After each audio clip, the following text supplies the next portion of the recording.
too high. Back in 2009, they've already, they tried this back in 2009. No, it didn't go well for them. No. You know who tried this?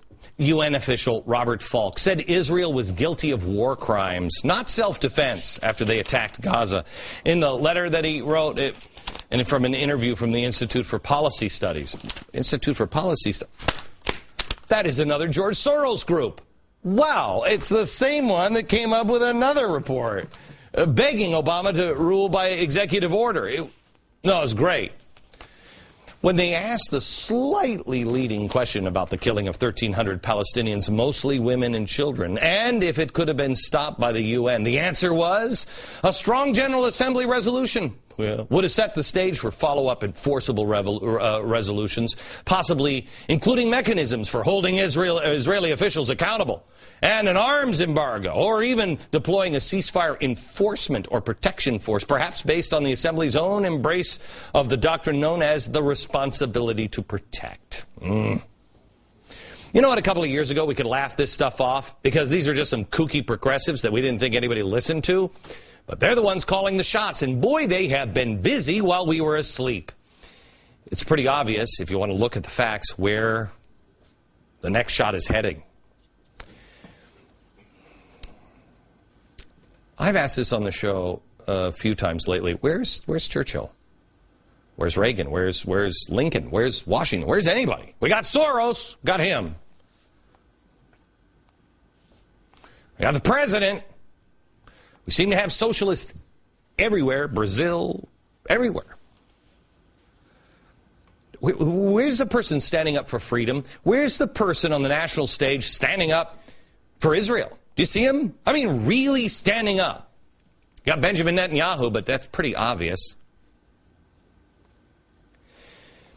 Tonight, I'd like to add my small little voice and make a declaration as clear as humanly possible. That I know what time it is. I've done my homework.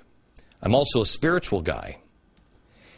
God's not going to hold us unaccountable for what we do or do not do, for what we say or do not say. We must stand and be clear.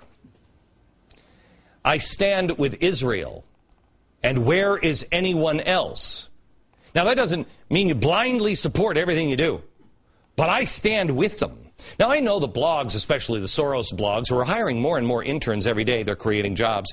They're going to call me a fraud or a crazy man or an anti-Semitic Jew lover. I don't even know how that one's even possible, but they've tried it. But I will stand. I don't know how long it's going to take for the world to right itself.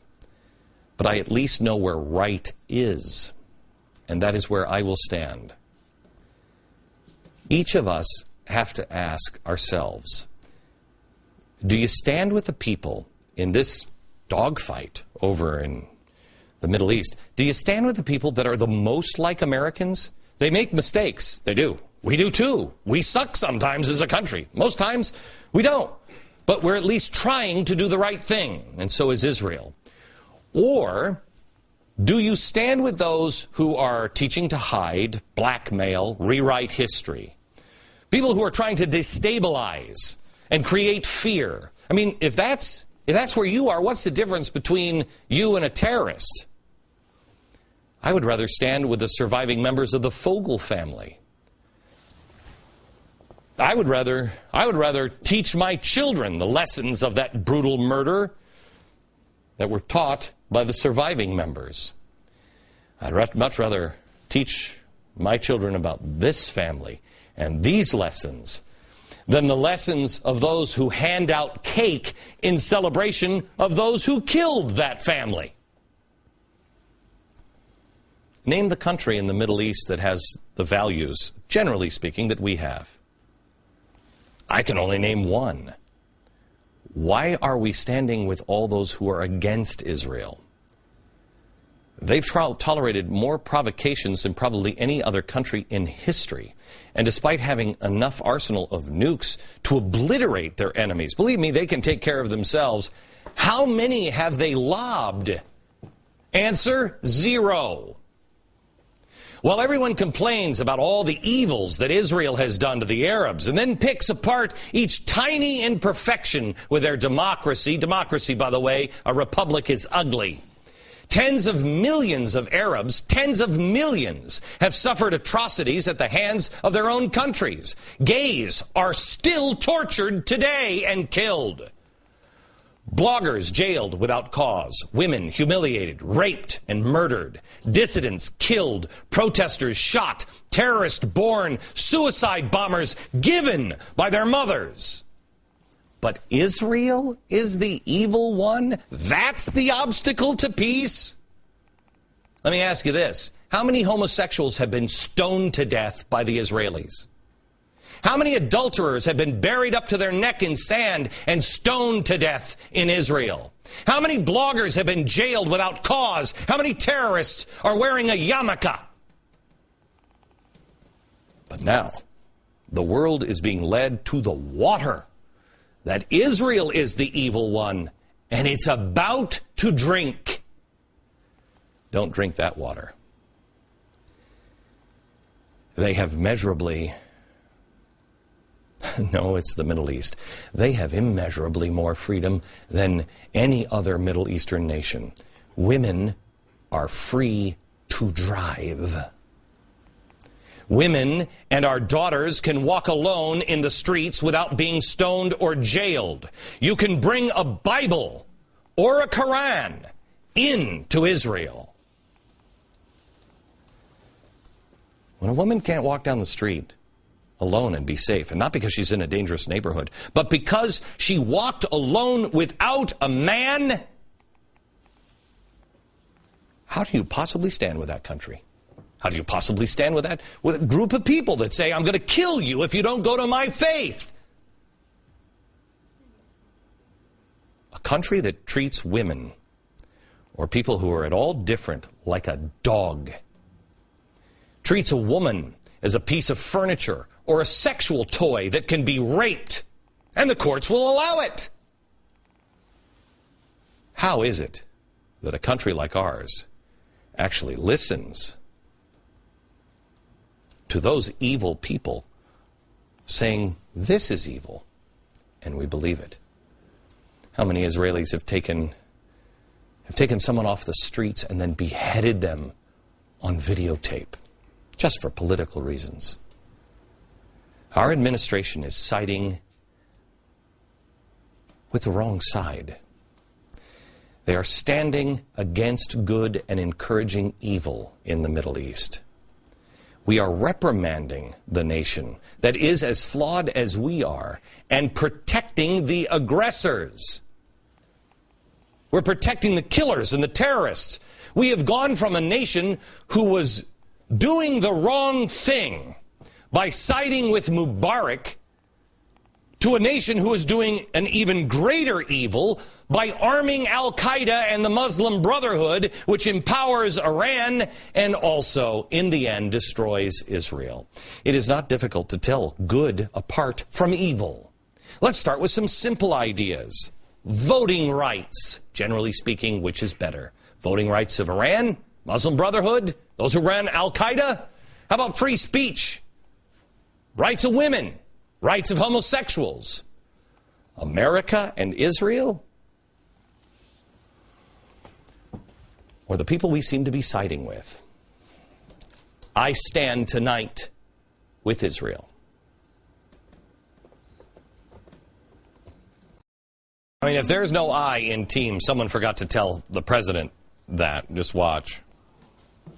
I want to begin. I made it clear, and I said that I ordered warships. I refused to let that happen. I know that some Americans, I will never minimize the costs. I am convinced, along with many other world leaders, I have no greater responsibility than keeping this country safe.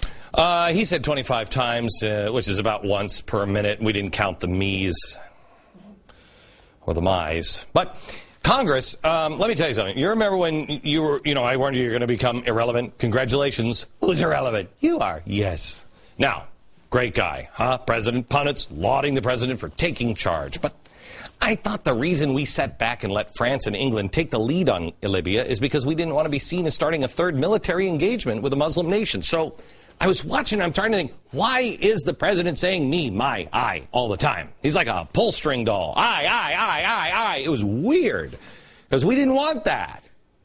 Then I got up this morning and I saw this. Polls show that Americans like the president to be in charge. Not going to show it. Well, look at the big G. Why I tell you, the polls show that the president like him to be in charge. So he's just following that. Really? I'm confused because this is the same guy who completely ignored about 60% of Americans when they said they were against health care. And he was saying, I think it's important. Remember that? Now he suddenly cares what people think. Doesn't add up. May I have a different theory on what's happening? Remember the boards I showed you at the beginning of the hour? Yeah. All those things kind of, something's wrong there, right? Is it possible that what you're seeing is almost like a made-for-TV movie? I mean, it's made for people in the Middle East. This isn't for you. This part's not for you. No. Do you remember in the first the program of the year, we showed you how the administration was surrounding themselves with 1960s radicals? Same ones that called our troops baby killers back in Vietnam. Isn't it weird that those guys are still running the show? You got Bernardine Dohrn and Bill Ayers. You got the Code Pink people. I hate them, but yet they're still involved. In fact, Bill Ayers here, love this guy. You know, he's over in Beirut giving speeches right now. It's weird. We'll show you that tomorrow. This guy hated the troops so much that he and his group actually made bombs that they were going to set off at Fort Dix at a dance where troops would be attending. Thankfully, they didn't harm any soldiers, but the bomb did explode, killing a few of those guys. Oh.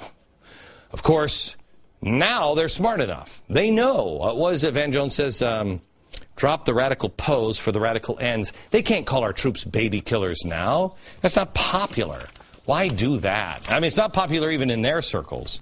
Why do that when you can have others, say it for you? Have you seen these photos released? This one's by Rolling Stone from the American kill squads. They're horrifying. There's a video of 2 Afghan civilians riding motorcycles being shot and killed. Horrifying. These soldiers were allegedly keeping the body parts as trophies. Okay? These guys are beyond scumbags that need to be punished. They're psychos. Okay? But there are 5 accused of murdering innocent civilians. 5. There are hundreds of thousands of soldiers. Yet the headlines all say the same thing. Kill team. Thousands of pictures, leaving the impression that all of our troops are killers. Well, that's simply not the truth. But the problem isn't really with Rolling Stone magazine. The problem is that this came out at the same time we're going into Libya. At least Der Spiegel came out. When did this one come out? Oh, 3/29. Isn't that weird? What an amazing timing, isn't it? Here's a couple of questions. Who's releasing these photos? Where are these pictures coming from? First batch of pictures came from Germany's Der Spiegel magazine. Latest batch, Rolling Stone. Published 17 of the pictures. Timing bothers me. The Army allegedly learned about the photos as early as last May. In June, the Army announced one of the soldiers was facing murder charges. Then in October, it said this soldier would be court-martialed. Last Monday, Der Spiegel ran the photos. That is so weird. You want a Pulitzer Prize? Hey, journalists, here's a Pulitzer Prize. Find out who despises our soldiers so much that they felt they needed to release these propaganda gold mines to the press at this particular time, so that 5 murderous scumbags can ruin the decent image of the rest of the 99.9% of American troops. This has put our troops in danger and made it harder for our troops in the Middle East.